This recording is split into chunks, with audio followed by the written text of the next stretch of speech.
À l'ouest de la Big Island, sur la côte volcanique de Kona, un complexe hôtelier se dresse comme un mirage entre nature sauvage et architecture de luxe. Son nom, le Four Seasons Resort Walalai, un lieu réservé à l'élite mondiale, où chaque détail respire l'exclusivité.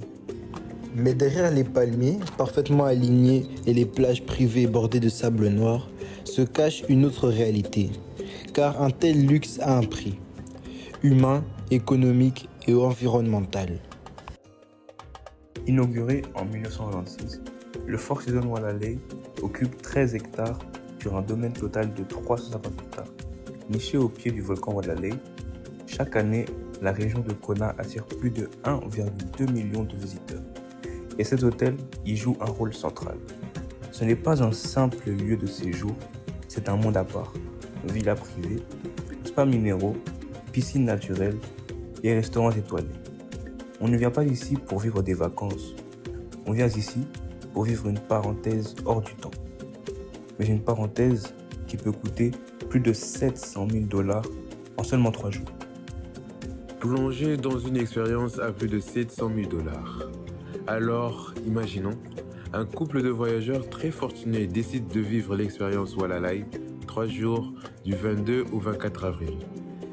Et comme toute aventure de luxe, tout commence dans les airs.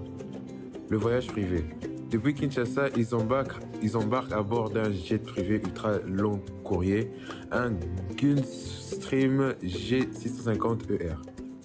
Kinshasa-Paris 8h, Paris-Los Angeles 11h, Los Angeles-Kona Hawaï 6h. Avec escale et repos technique, le vol aller-retour avoisine 40 à 48 heures et coûte entre 480 000 et 720 000 $. À l'arrivée, une suite de luxe les attend, face à l'océan. Coût pour 2 nuits, 5 960 $, petit déjeuner compris. Le 22 avril, il commence par la location d'un SUV de luxe pour 420 $. Puis, au lever du soleil, expérience privée en kayak de 1 955 $. L'après-midi détente, spa, au thé vert pour 390 $. Suivi d'une expérience d'apnée VIP. Tarif 18 000 $. Le soir, dîner romantique chez Iwawiwa, 3 800 $. Le 23 avril, ils enchaînent pour un tour en hélicoptère privé au-dessus des volcans pour 719 $. Puis, massage, soins du visage, thérapie corporelle. Au total, plus de 1 300 $ de bien-être. Le soir, à menu d'exception chez Pakai et Aléa, plus de 8 000 $ à eux deux. Le 24 avril, dernier jour, dernier frisson. Une plongée nocturne avec les Raymanta, 1 945 $. Puis, croisière privée en catamaran à Laikui, 4 500 $. Et enfin, un dîner au Beach Free Barber Food Stable, suivi d'un cours de sushi privé avec le chef Nuripicio, 2 600 $. Le bilan, un séjour de 3 jours qui frôle l'irréel.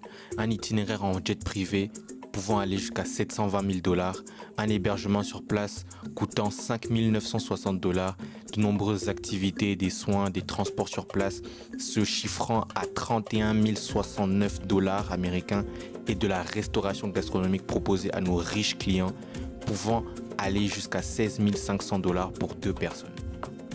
Total estimé 773 500 $ américains, soit plus d'un demi-million de dollars pour 72 heures d'exception. Tout ce luxe vient avec un lourd tribut, car il y a de nombreux impacts derrière le rêve. Cette parenthèse enchantée a aussi ses zones d'ombre, car derrière la perfection apparente, les conséquences sur la région sont bien réelles. Et cela en 3 paramètres bien distincts. Le premier, l'impact économique. D'un côté, Walalai est un moteur. Il emploie environ 186 personnes, soutient plus de 160 producteurs locaux et garantit que 75% des produits utilisés dans ses restaurants viennent de l'île. Il attire une clientèle fortunée et booste les recettes fiscales. Mais d'un autre côté, toute l'économie de la région devient dépendante du tourisme de luxe. Et en cas de crise, tout s'écroule.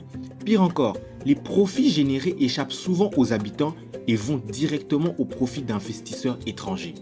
L'impact social. Walalai valorise la culture hawaïenne, danse traditionnelle, artisanat local, sensibilisation à l'environnement, mais ce vernis culturel cache aussi une réalité plus dure, l'augmentation du prix de l'immobilier, l'accès restreint aux plages, les déplacements forcés créent une fracture dans l'île. Les locaux peinent à vivre sur leur propre île. Certains doivent même quitter les terres de leurs ancêtres. Et pour finir, le troisième impact, l'impact environnemental. Côté vert, le resort affiche de belles ambitions. 75 000 arbres plantés, zéro plastique, réduction de la consommation d'eau et d'énergie, et même une zone marine protégée pour préserver les récifs. Mais soyons honnêtes, un complexe de 350 hectares, des dizaines de piscines, du gazon à arroser, des jets privés intercontinentaux, ça laisse une empreinte, et pas une petite. Le Four Seasons Walalay est un chef-d'œuvre du luxe moderne, un sanctuaire pour tous les riches, une vitrine mondiale du tourisme haut de gamme. Et c'est aussi un miroir, celui d'un monde où le confort de quelques privilégiés repose souvent sur les ressources, les traditions et l'équilibre fragile des autres. À Walalay, le rêve est réel, mais à quel prix ?